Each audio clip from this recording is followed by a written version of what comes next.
Valentine's Day has never meant much to me. I've never been the type to care about grand romantic gestures or big dinner plans. Most years it just feels like another day. But last year something happened that made me truly dread it. It started subtly. A week before Valentine's, I found a small envelope taped to my apartment door. It was a red card, and inside was a simple handwritten note in black ink. "You're so handsome. I can't wait for Valentine's Day." There was no name, no signature, just that. At first I was kind of flattered. I wasn't seeing anyone at the time, so I thought maybe a girl in my building had a crush on me. But something about it felt off. The handwriting was strangely neat, almost too perfect. And the fact that there was no name made it a little creepy.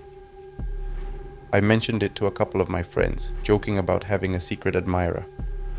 One of them laughed and said, "Maybe it's some psycho." We all laughed it off, but deep down something didn't sit right with me. Then, 2 days later, another note appeared. This time it was different.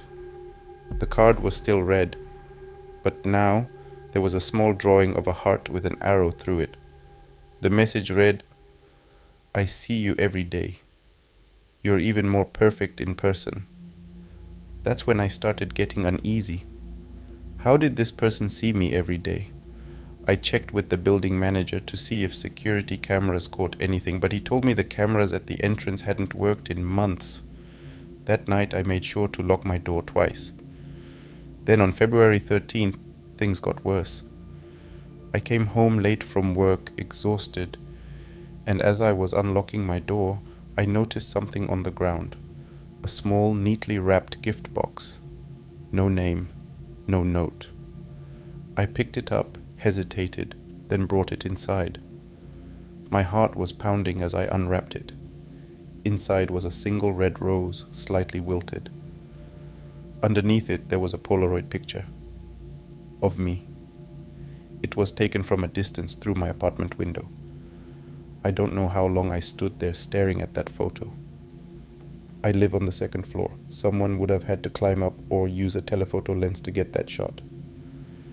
I locked my windows. I checked my closet, my bathroom, everywhere just in case. Then I sat in bed, my baseball bat next to me, waiting for morning. Then Valentine's Day came. I was paranoid all day, jumping at every noise. But by the time I got home, nothing had happened. I started to think maybe it was over. That's when I saw it, a final note, on my bed. I froze. I knew for certain I had locked my door before leaving. My mind raced. Had they picked my lock? Had they been inside while I was sleeping? With shaky hands I picked up the note. It read, "You look even better up close." I left my apartment that night and stayed with a friend.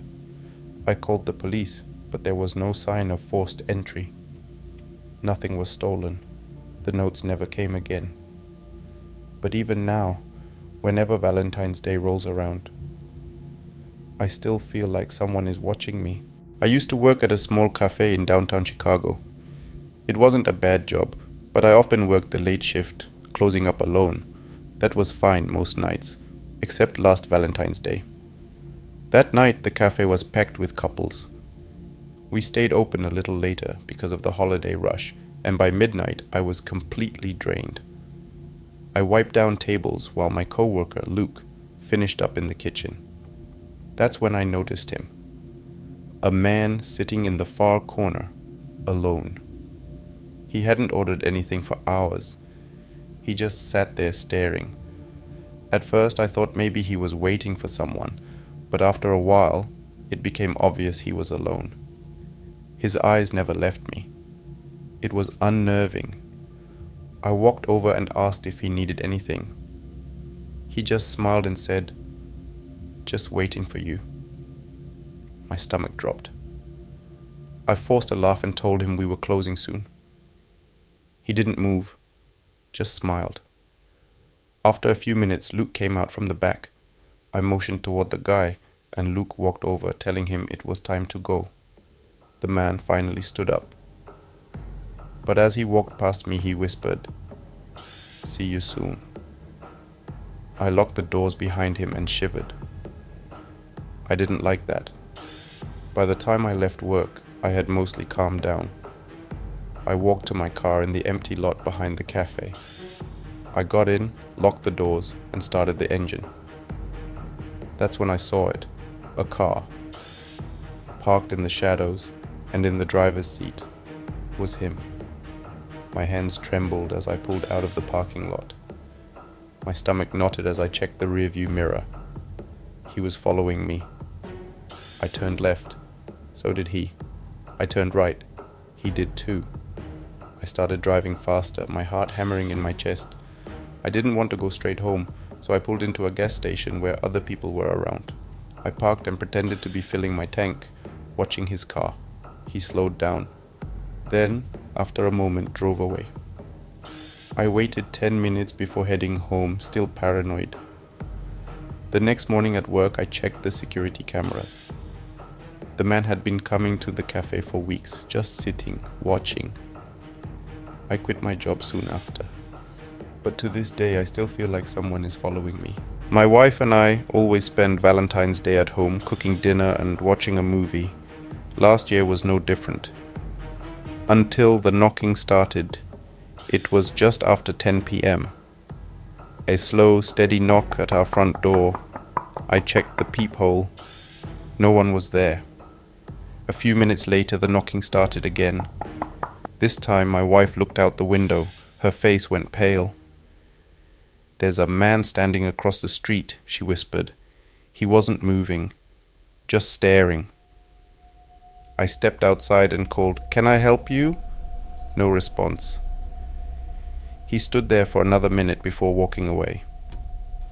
Later that night, as we were getting ready for bed, we heard a noise from inside the house, a creaking sound. I grabbed a baseball bat and checked the back door. It was wide open, and on the floor was a single red rose. We left the house that night and stayed with a friend.